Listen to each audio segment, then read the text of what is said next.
한 분 한 분의 머리가 온전히 맑아지기를 예수님으로 축복합니다.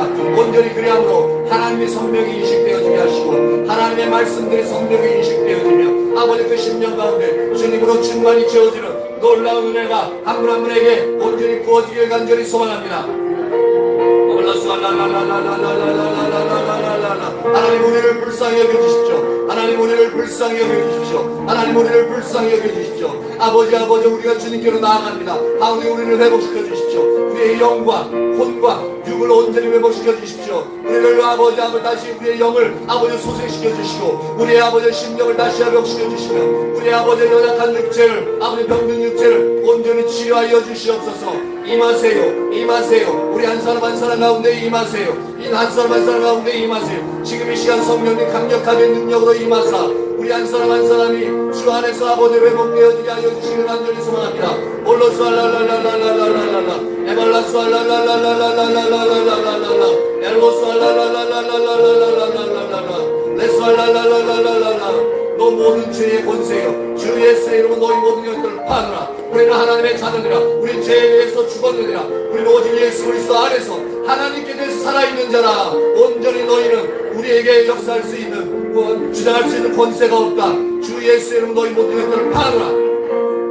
아멘. 성령님 더 임하세요. 우리 한 사람 한 사람을 붙잡아 주시고 주님의 성령으로 충만케 하시옵소서. 그래 우리 안에 주의 성령이 충만히 임함으로 말미암아 우리의 심령이 온전히 주님 주신 평안과 주님 주신 생명으로 충만케 하여 주시옵소서. 아멘 아멘 아멘. 로스발랄랄랄랄랄랄라 엘로스 알랄랄랄랄랄랄라 엘로스 알랄랄랄랄랄랄랄랄라 엘로스 알랄랄랄랄랄랄랄라 엘로스 알랄랄랄랄랄랄랄라 에발라스 알랄랄랄랄라. 하나님 우리의 눈을 열어보게 하여 주시옵소서. 하나님의 주 아버지와 생명의 길들을 선명히 보게 하여 주시옵소서. 우리가 돌이키며 주님을 기뻐하며 주님께 아버지 나아갈 수 있도록 우리의 눈을 열어보게 하여 주시옵소서. 우리의 심령이 주님으로 인하여 평안을 누리게 하시고 우리의 심령이 온전히 주님으로 인하여 회복되어지는 놀라운 은혜의 역사가 우리 한 사람 한 사람 가운데 온전히 충만히 부어지길 간절히 소망합니다. 에발라스 알랄랄랄랄랄랄랄랄랄랄랄라 엘로스 알랄랄랄랄랄랄랄랄라. 하나님 우리를 불쌍히 여겨주세요. 우리를 불쌍히 여겨주세요. 우리는 아버지 하나님이 우리를 위해 죽으신 하나님의 자녀들입니다. 우리를 불쌍히 여겨주십시오. 아멘 아멘 아멘. 로스 알랄랄라 세이세이세이세이세이 아발라스 알랄랄랄랄랄랄랄랄라 엘로스 알랄랄랄랄랄랄라 세이세이세이세이세이세이 아멘 아멘 아멘 아멘 아멘 아멘. 한 분 한 분들을 예수님의 이름으로 축복합니다. 하나님 우리의 중심에서 회개한 모든 죄들이 온전히 용서받았음을 예수님의 이름으로 선포합니다. 주님께서 우리의 중심으로 회개한 그 모든 죄들은 하나님께서 용서하신다고 분명히 요한일서 1장에 말씀하셨습니다. 우리가 그 말씀을 의지하여 주님 앞에 나와서 우리의 죄를 온전히 씻으시고 정결케 하사 다시는 죄 가운데 온전히 사로잡히지 않게 하시고 죄의 유혹을 다 온전히 이기며 주님 앞으로 달려나갈 수 있는 그러한 한 분 한 분들 되어지기를 축복합니다. 그리함으로 주님 안에 있는 생명의 능력이 당신의 사랑하신 자들의 영과 혼과 육에 충만히 임함으로 회복되어지고 다시 사는 놀라운 은혜의 역사가 한 분 한 분에게 충만히 부어지기를 축복합니다. 지금은 우리 구주 예수 그리스도의 은혜와 하나님 아버지의 크신 사랑과 성령님의 내주하시며 교통하시며